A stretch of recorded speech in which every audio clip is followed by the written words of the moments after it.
My phone definitely overheated. I have to use the bathroom. And I'm at the place where I'm going to do my job interview. But just to close out in this part 2, I will just say, like, you know how people say, like, sometimes people will gossip and they'll come to you and say, like, this person, like, so-and-so said this about you behind your back, and they said this and they said this. And then what you're supposed to say is, like, there's a reason that they didn't say it to my face. But what was the reason that they felt comfortable saying it to your face? You know? And for me, it was like, I don't know, it was like a powerful closure, because it's like, obviously this person had those thoughts about me in the back of their head the entire time we were working together. And I was so nice to them, and I had no idea. And I was like working with like a wannabe op, with like a hidden enemy.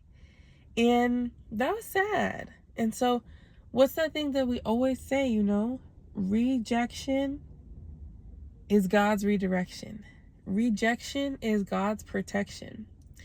So even though I felt like I was in my dream job environment and it really hurt me emotionally to have that experience, hate crimes and hate, ultimately it taught me a lesson, it made me stronger, and it lines me up in a position to be more in alignment with myself, right? Period.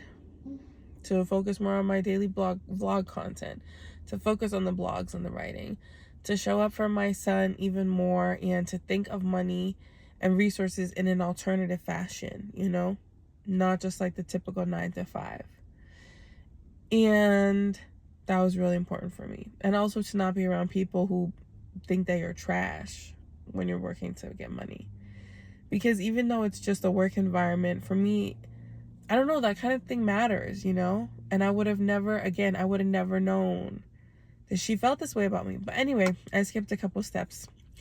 So I'll just say real quickly, I worked really hard, and there's not a shame in having mental health or having addiction or having any of these things that are related to poverty. So many of us are dealing with these things, and like so many of us in the world. And it's like, there's a lot of stigma attached to it, but it's not something to be ashamed of. Really and truly, I believe that. So I worked really hard, and I went to the courts and everything, and I showed that I had done my best, and I won back custody of my son. I won my case back. And so I'm here to tell you, if I can do it, you can do it. Let my success story rub off on you. Let it be a good example for you.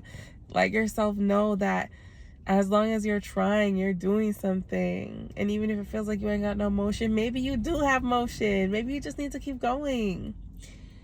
So I don't know, I'm not in your shoes, I'm in my shoes. And in my shoes, it was not the easiest of journeys, okay? But here we are. Here I am, about to head into this job interview. And I'm about to post these videos, because you never know when it's your moment. You just have to be yourself, honestly, and trust that the right people will find you for being your genuine self.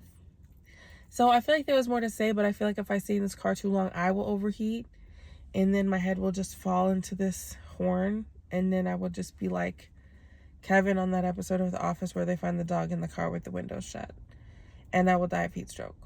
And I cannot have that on the day of my job interview. So I will see you later. I will let you know how it goes. Happy Friday. Happy vlogging debut. Yay, kind of. And be good. Beasis Maneri. XOXO. Bye.